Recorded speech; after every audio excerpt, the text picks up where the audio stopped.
Kung bago ka lang sa channel na to at isa kang true-blooded Aldab Nation na nagmamahal po kila Maine Mendoza at Alden Richards, tama po ang channel na pinuntahan mo, kaya consider na kitang bagong subscriber. Welcome back mga ka-Aldab. Ito na naman po ang inyong lingkod, si Mr. Destiny. Aba, syempre magaganda at good vibes na naman po ang ating ibabalita sa inyo mga ka-Aldab. Patunay lang po at respeto na lang po sa mga hindi po naniniwala. Well, may kanya-kanya tayong opinyon at pananaw, pero bago yan maraming pong salamat sa mga bumati po kay Mr. Destiny sa kanyang kaarawan, sa mga mami, sa mga tita, sa mga senyor. Mabuhay po kayo hanggang gusto po ninyo. Iwas po sa panahon ngayon na kumbaga malapit na yung tag-init, sa mga may mga high blood, di po ba?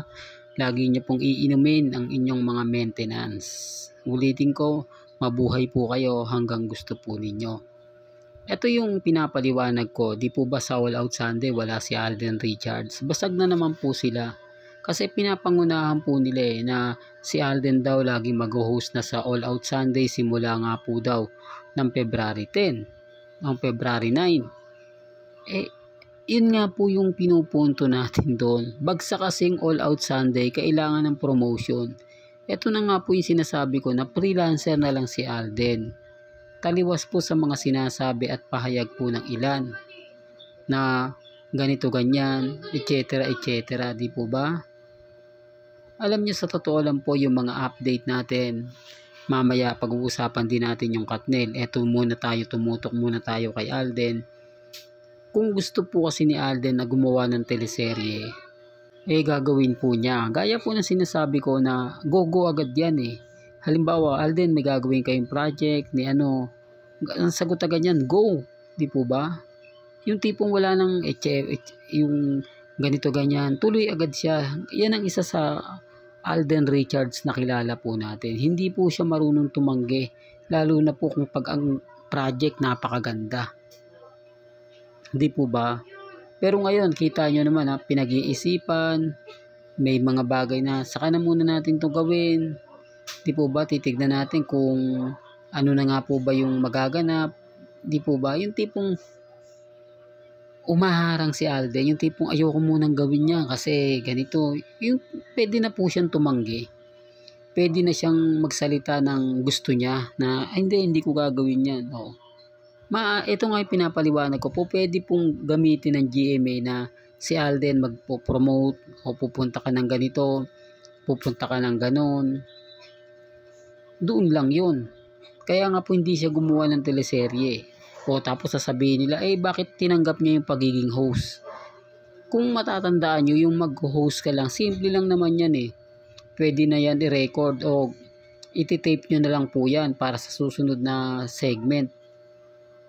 At yung palabas lang po nito tuwing Saturday at Sunday lang. Parang Battle of the Judge, kung matatandaan nyo.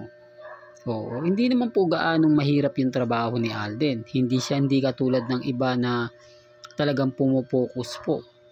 Di po ba? Kaya nga sabi ko sa inyo, marami po talagang bitter. Marami po talagang affected kapag ako ang nagre-react at ako ang nagbabalita. Kasi nga po, hindi nila gusto yung lumalabas daw po sa bibig ko. Hindi po daw nila kumbaga gusto yung mga pinapaliwanag ko dahil pang bitter lang daw po. Pero totoo naman po yung mga pahayag ko, di po ba? Sinasabi ko lang po ito para lang klaro, para lang po malinaw na si Alden freelancer na po. Tapos na nga po talaga yung kontrata niya. Po ba, kasi kung hindi po, hindi siya makakatanggi sa GMA Network. Pagagawain pa po siya ng isang teleserye. Pero ngayon, ramdam po natin, di po ba? Kaya lang, syempre mga ka-Aldab, yung iba medyo desperado. Kung matatandaan nyo, yung tinanong si Alden, marami nagtanong sa akin, Mr. Destiny, kailan ba ipapalabas yung pelikula ni Alden? Wala siyang binanggit sa Honda nung tinanong siya kung ano pa yung mga bago niyang project. Di po ba, hindi niya nabanggit kung kailan nga po ba yung showing ng pelikula nila ni Hebe ng Out of Order. O nga mga ka-Aldab, Halatang may pumigil po i-anunsyo ni Alden yon. Halatang may mga bagay-bagay na talagang pumipigil, di po ba? Na first time ni Alden Richardson na sa pelikula, siya po yung magiging direktor. Kaya nga po kaabang-abang yun eh. Di po ba? Kaya nga po yung iba nagtatanong sa atin kung kailan. Mahirap po talagang magsalita ngayon kasi si Heaven di rin po nagre-react. Si Boss Vic De Rosario wala rin pong update kung kailan nga po ba talaga yung anunsyo ni Alden Richards. Kailan ipalalabas ang Hello Love Again. Siyempre medyo ano kayo yung masasabi ka rito eh. Kasi sabi nga nila napakagandang araw nito, parang The Road na kung saan talaga naging blockbuster. Di po ba? Hindi, sinasabi ko lang po ito para lang klaro para lang po sa kaalaman ng lahat. Hindi ko to pinopromote, ang sa akin lang naman po maging updated po kayo. Well, pag-usapan na natin ito. Siguro nako-curious kayo sa photos na pinapakita ko. Active na nga po raw si Catherine sa social media pero hindi ko ramdam. Hindi ramdam ng mga Katden fans. Pero dito sa balita na to, siguro naman po napanood niya na to. Siguro naman po nakita nyo na to. Na Daniel Padilla at si Catherine nagkakaigihan na. Maraming mga bagay-bagay na talaga naman pong masaya at pumapabor nga po sa Katniel. Di po ba na sinasabing active na active daw po ang social media account ni Catherine Bernardo na kung saan may nagbigay nga daw po ng flowers sa kanya o kasama niya na nagbigay talaga ng masasabi nating napakaganda. Samantalang si Alden Richards nung tinanong siya kung nasaan siya ng Valentine's, hindi po ba sinabi niya nasa bahay lang siya? Doon pa lang mapapaisip na kayo, di po ba? Doon pa lang masasabi nyo na parang pumapabor na naman po sa Aldab Nation ang pahayag ni Alden. Kasi pwede niyang sabihin na may kasama siyang iba, secret na talagang yung tipong ipapalantaran niya na meron akong ganito ganyan. Wala eh. Di po ba? Gaya na sinabi natin, si Alden Richards yung tipo na hindi madalas. Kumbaga yung masasabi natin na pag gusto niya, ginagawa niya. Di po ba? Pag ayaw niya talaga. Doon pa lang may mali na eh. Pero gaya na sinabi ko, hindi po ako namimilit. Di po ba? Hindi tayo, kumbaga, namumwersa na pilitin tayo. Kasi wala na naman po eh. Yung mga team abroad, yung team Canada, alam na po nila na sabi nga po ni Alden Richards, kaibigan niya lang po si Catherine. Hindi po ba? Never po talaga sila magiging sila. At wala pong kasalan na magaganap. Ulitin ko lang po sa inyo.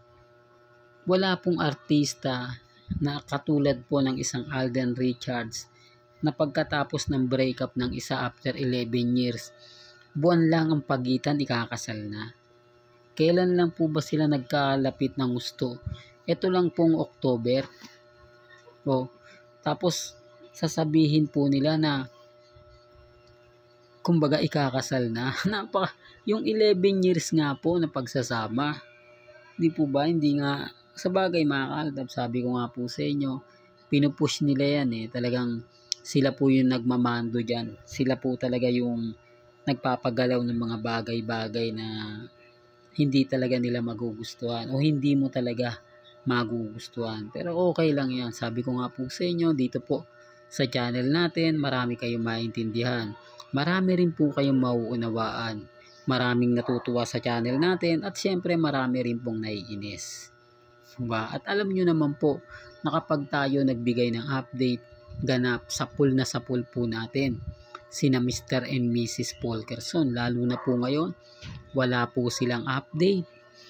Wala po silang ganap. So alam na yan, di po ba? Hindi na natin pa kailangang ikwento yan dahil kung nasan nga po si Habi, naando naman po talaga si YP. Well, hanggang dito na lang po ang ating latest updates. Kaya kung gusto nyo pa po ng pinaka-latest at sariwang update, abay tumutok lang po kayo dito po sa channel ni Mr. Destiny para updated po kayo sa mga bago at sa mga latest na i-upload po natin maya maya lang. Hanggang sa muli, salamat po sa panonood at pakikinig.